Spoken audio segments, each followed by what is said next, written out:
E depois da queda do regime na Síria, o futuro do país permanece incerto. A gente conversa agora com o nosso analista sênior de internacional, o Américo Martins, que chega aqui no Novo Dia para a gente entender, tudo isso que está acontecendo agora na Síria.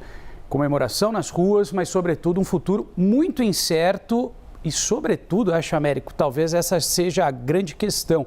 Quem vai assumir o país? O que a gente pode esperar daqui para frente? Será que teremos ou não uma relação entre Síria com as demais nações pacificadas? Essa transição ainda é muito incerta, né? Bom dia.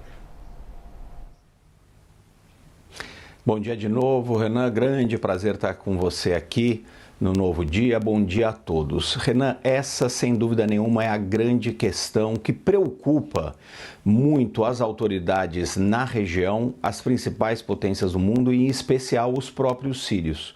O que vai acontecer no país? Com a retirada, o exílio do Bashar al-Assad, a queda dessa ditadura de mais de 50 anos, uma ditadura familiar na Síria, abriu-se um grande vácuo de poder. Então nós temos dois grandes sentimentos neste momento na Síria. Em primeiro lugar, um sentimento de alegria de uma boa parte da população comemorando o fim dessa ditadura, que foi uma ditadura muito violenta, em especial nos últimos anos, os anos da Guerra Civil na Síria. Então, por isso a gente vê tanta gente comemorando, celebrando o fim de uma era que foi muito complicada para o país. No entanto, o outro sentimento é de uma grande incerteza, o risco que existe dentro do país neste momento, porque não se sabe quem exatamente vai ocupar esse vácuo de poder que foi criado com o fim da ditadura do Bashar al-Assad. Isso porque existem vários grupos rebeldes que combateram as forças leais ao regime do Assad. Então, o principal deles é o HTS, Hayat Tahrir al-Sham, que é basicamente, a tradução livre seria a Organização para a Libertação do Levante. Levante é a região geográfica onde está a Síria, onde a Síria é conhecida, em especial aquela região de Damasco, também no Líbano. Essa é uma organização que teve origem na Al-Qaeda, teve relações em determinados momentos com o Estado Islâmico, mas que nos últimos anos tem tentado mostrar ao mundo que é uma organização mais moderada, não é tão radical. Mas a raiz dessa organização é do Islã, da forma mais radical do Islã. Então existe um temor de que esse grupo, que é o principal grupo dos rebeldes, eventualmente imponha um regime mais radical do ponto de vista islâmico. Mas nós temos muitos outros grupos rebeldes no país também, Renan, que combateram o regime do Bashar al-Assad. Então a gente tem grupos que são mais diretamente ligados à Turquia, ainda mais do que ao HTS. Turquia, que é um país vizinho da Síria, tem muito interesse no que acontece dentro da Síria, financiou e armou vários grupos rebeldes. Nós temos outros grupos rebeldes curdos, que são inimigos da Turquia para complicar um pouco mais a situação. E nós temos alguns outros grupos, especialmente aqueles que atuavam no sul da Síria, que são financiados pelo Ocidente. Todos esses grupos têm visões diferentes, têm ideologias diferentes, têm objetivos diferentes. Então aqui, neste cenário, a gente tem duas possibilidades principais.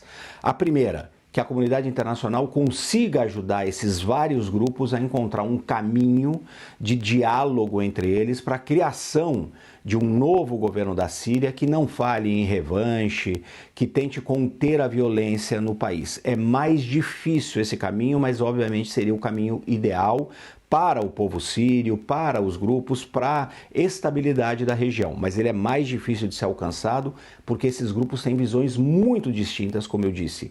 O que os unia era o ódio ao Bashar al-Assad. Sem ele no caminho, existem várias diferentes opiniões entre eles.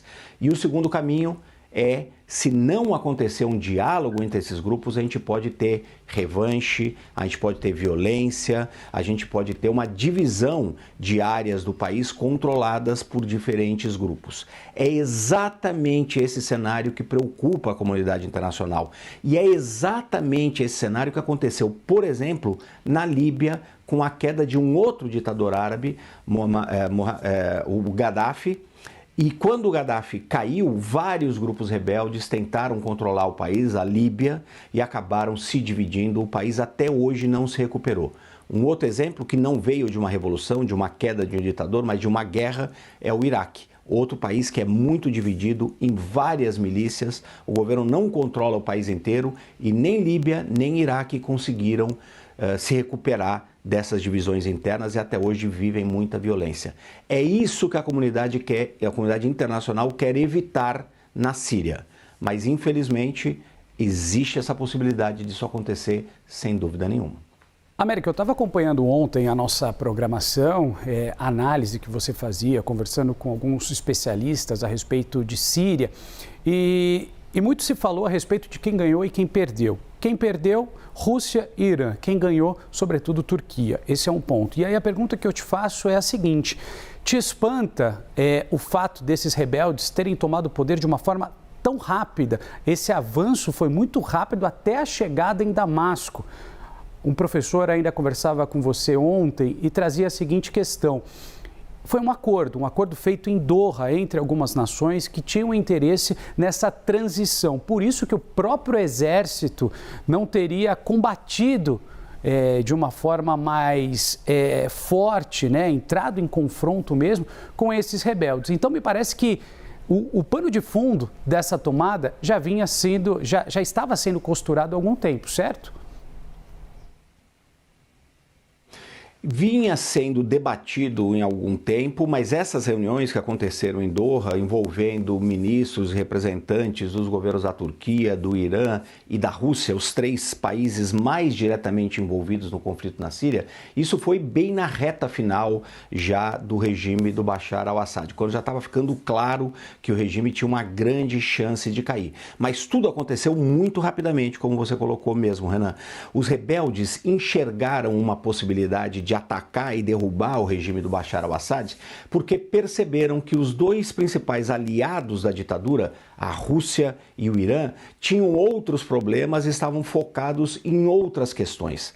A Rússia, obviamente, na questão da guerra na Ucrânia, não tinha mais então como continuar ajudando militarmente o Bashar al-Assad, como fez ao longo de muitos anos durante a Guerra Civil, e o Irã, que sofreu derrotas muito importantes no que eles chamam do eixo da resistência contra o Ocidente. Os aliados do Irã, Hamas, Hezbollah, sofreram baixas muito importantes na sua guerra com as forças de defesa de Israel. O próprio Irã chegou a ser bombardeado, então o Irã já estava também numa posição de fragilidade.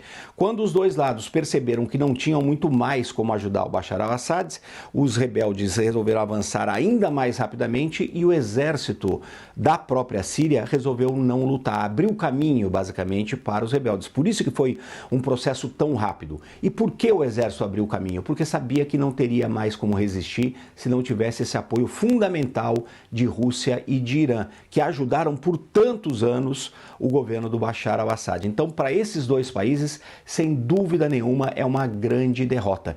Em especial para o Irã, porque o Irã perde o seu principal aliado dentro do mundo árabe, o Bashar al-Assad, perde influência num terreno muito importante estrategicamente, que é a Síria, deixa o Hezbollah, que é um grupo alinhado ao Irã, que opera no Líbano, isolado, porque o Irã não tem mais como mandar através do território da Síria armamentos para o Hezbollah, por exemplo. Então o Irã perde e se preocupa muito agora com o futuro, como vai reorganizar a sua influência no Oriente Médio.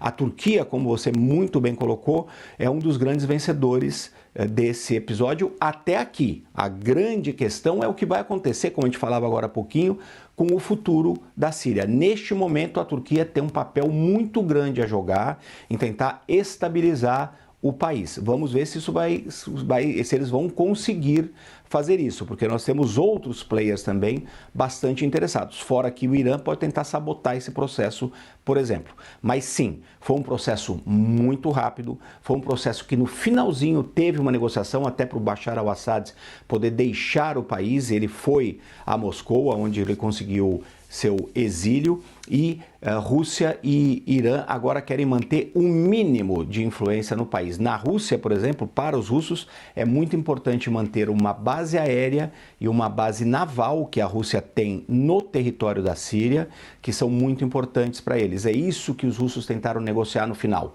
Vamos levar o Bashar al-Assad para Moscou, vamos tentar fazer um processo de transição pacífica e vamos tentar manter a nossa base. É isso que a Rússia vai querer negociar com os rebeldes. O Irã tem outros objetivos estratégicos, mas quem, sem dúvida nenhuma, tem mais condições de dar as cartas neste momento é a Turquia. Outros países do Golfo vão ter interesse nesse processo também, mas como eu disse, a grande questão agora é saber se os vários grupos rebeldes vão conseguir chegar num mínimo acordo para evitar mais banho de sangue na Síria ou se nós vamos ter combates entre eles. Isso nós vamos saber apenas nos próximos dias, nas próximas semanas, Renan.